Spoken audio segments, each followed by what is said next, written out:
Hi everyone, welcome to the Real Estate Tax Tips channel. My name is Cherry Chen, a chartered professional accountant located in Oakville, Ontario, Canada.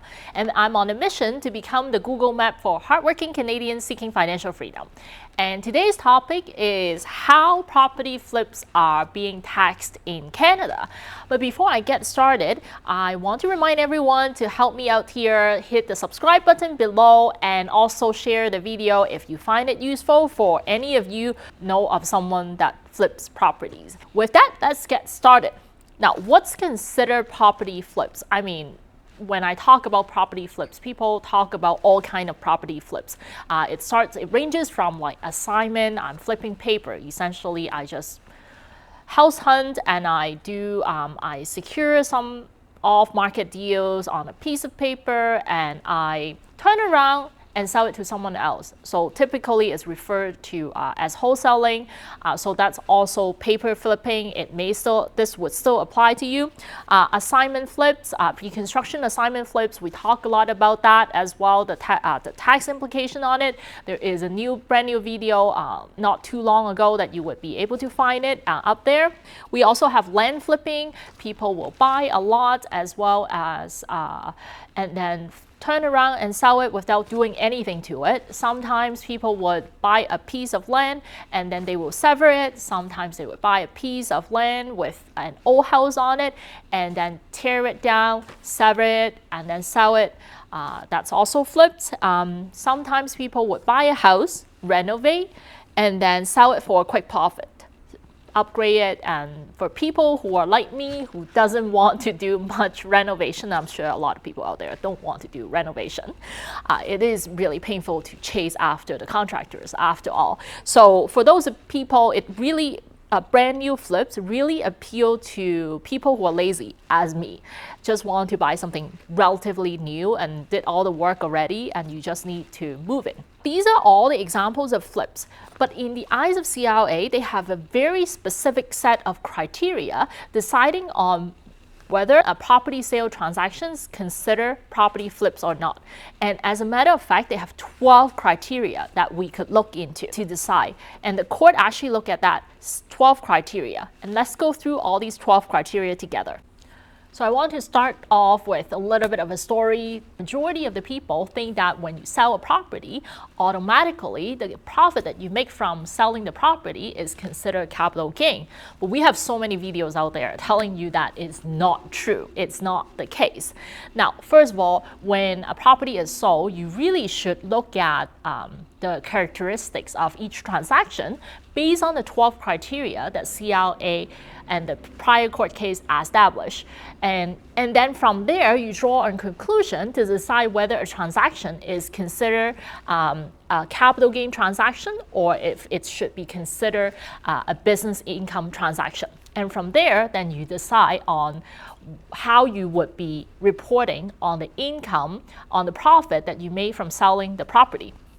Now, with the new tax rule change in 2023, if you were to sell any property within 365 days after your purchase date, then you are automatically caught under the new rule, and assuming that you are profitable from the transaction, you would then be required to report the profit as business income. If it is on your personal name, you would have to report it in your personal name. If the ownership duration is over the 365 days, you should really look at the 12 criteria to decide whether you are operating as a flipping business or you are investing for the long term.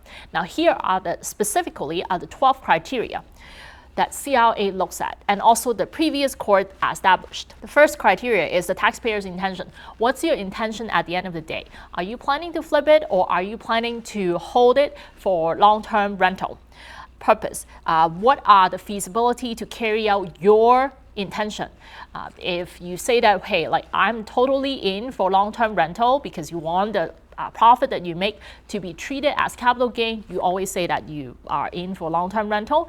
But the reality is CRA look at your situation and they see that you are not capable of qualifying for financing and you're not capable to hold the property long-term from a financial perspective, then they would treat the possibility of your claim that your intention is to hold it long term as infeasible. When it is not feasible to carry out the intention, then it's more likely that you will be treated the other side. The third criteria is the geographical location and zone use of the real estate.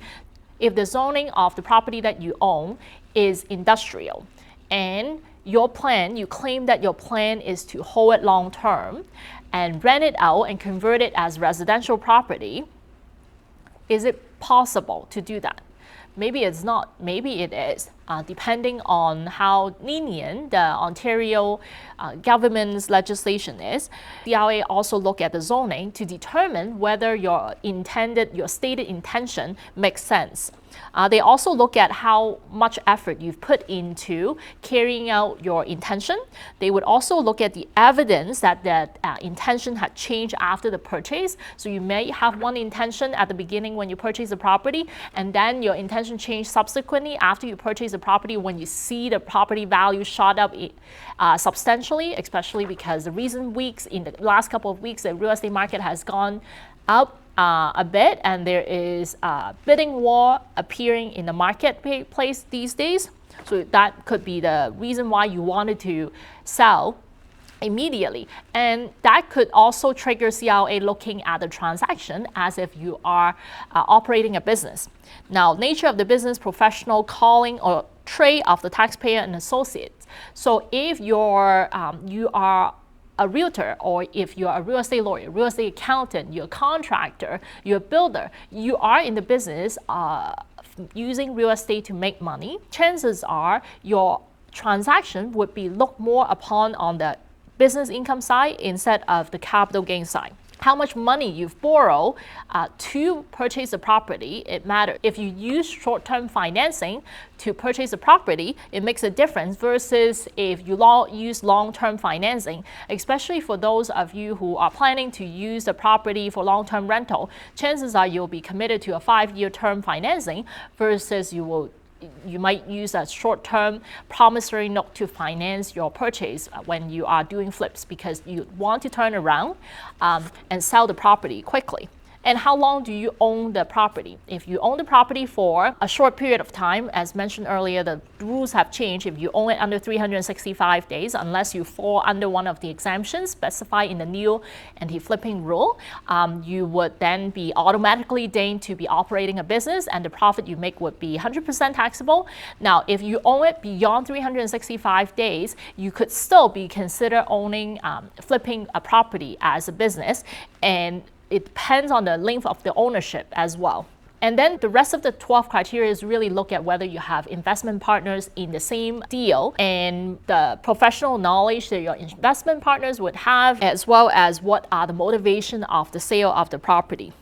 So these are all the criteria that CRA and also the court are going to look at when determining whether your flips are considered business income. Now, majority of my clients who operate flips as a business, as a full-time gig, we report 100% of their transactions as business income.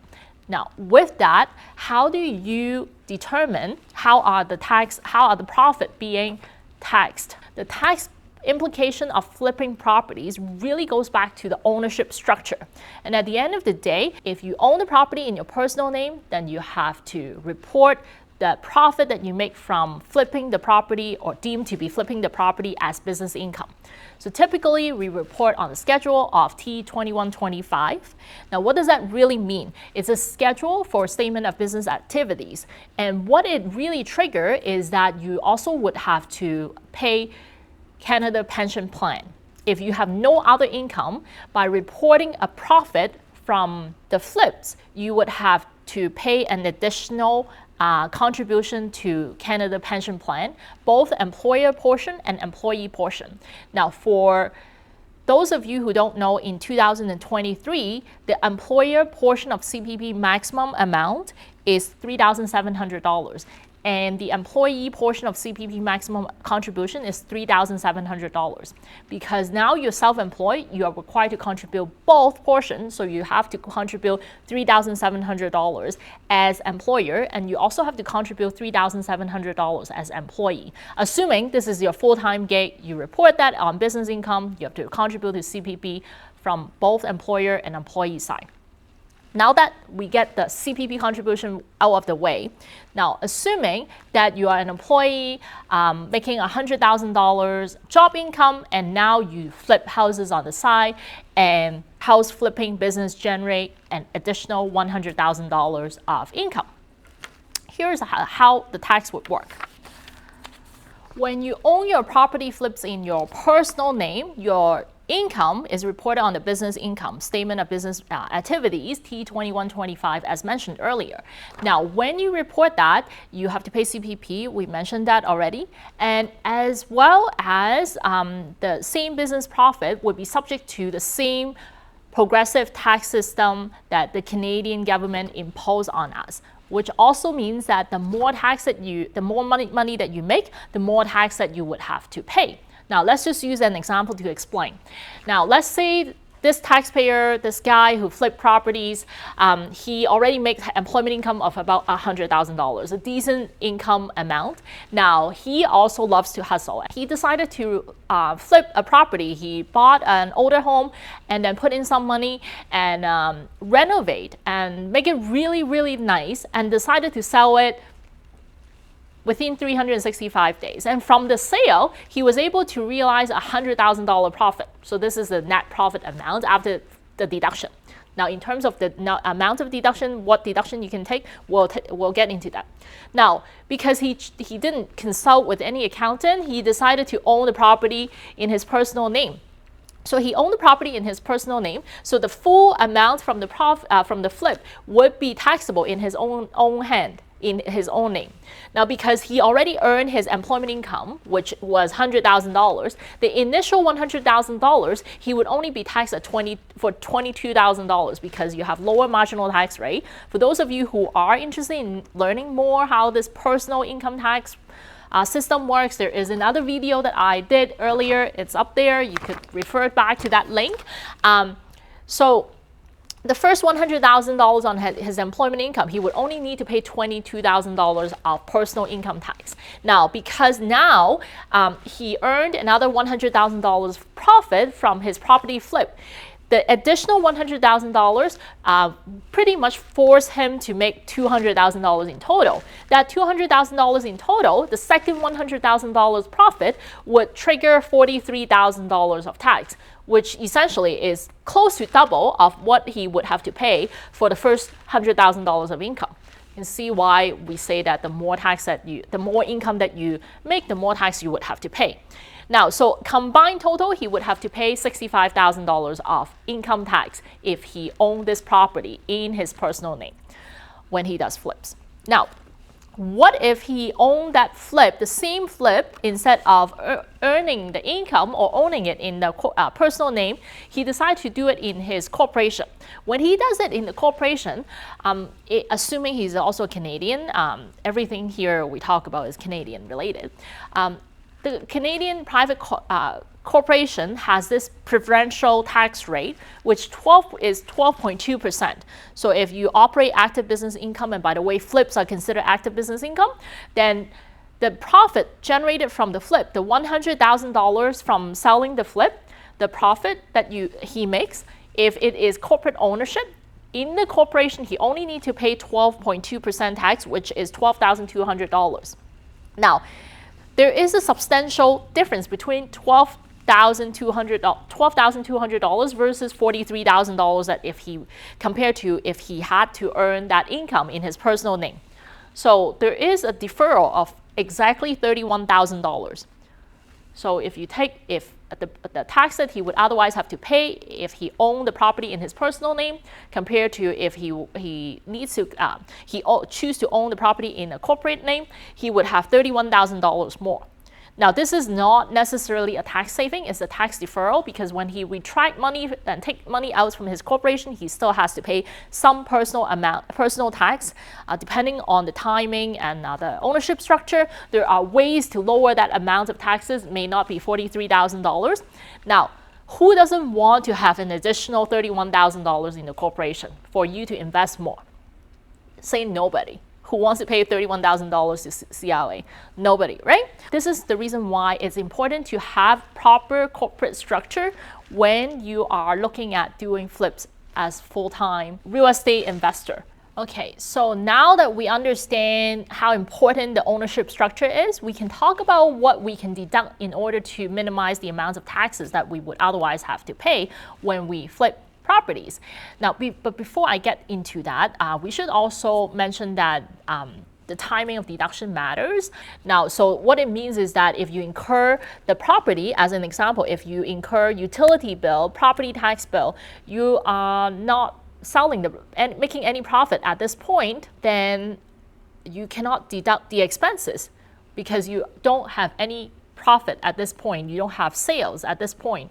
So these would be capitalized as part of the cost of your inventory, part of the cost of your building. When you eventually sell, you would be able to deduct them. But during the year when it is incurred, you might not sell, so you don't have any other income to offset against these costs related to this particular property. You will have to add it to the cost of the building, and then maybe you sell the property in year 2. When you sell the property in year 2, you would then be able to offset these costs together with the purchase price against your future sale. Second thing that I want to mention is the general deductibility rule. I mentioned it many times in multiple videos. The Income Tax Act in Canada would allow you to deduct any expenses that you incur for the purpose of earning business income or property income. So depending on the stream of income that you're earning, you would be eligible to deduct certain expenses. Now, because, and it is subject to multiple exceptions as well. But generally speaking, as long as you are able to establish the cause and effect relationship between incurring the expenses and earning the income, you would then be able to argue that you have the ability to deduct, you have an argument, you have a case to deduct the expense. So keep that in mind. When you're in doubt, you're not sure if you are eligible to deduct it, keep a log of that and then have a discussion with your accountant at the end of the year to see if you would be eligible to deduct those expenses.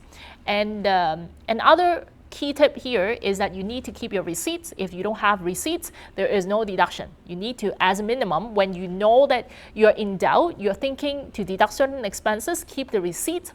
The receipts would help you to deduct, to prove your expense and to be eligible to qualify for the deduction. Now, the most common expenses that you would be able to deduct against flipping income would be, number one, the acquisition cost. So the cost of purchasing the property, it would be part of the deduction, obviously, because you incur the purchase price and deduct it off against the sale price. That's just logical. Now, the acquisition costs also include land transfer tax. It includes the home inspection fees. Sometimes it even includes the fees that you pay to the wholesaler for acquiring the property for you, helping you to locate the property to purchase.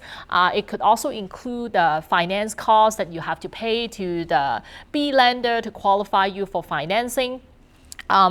There could be any other legal costs or other closing costs that's related to the purchase would be part of your acquisition cost, and that would be totally tax deductible.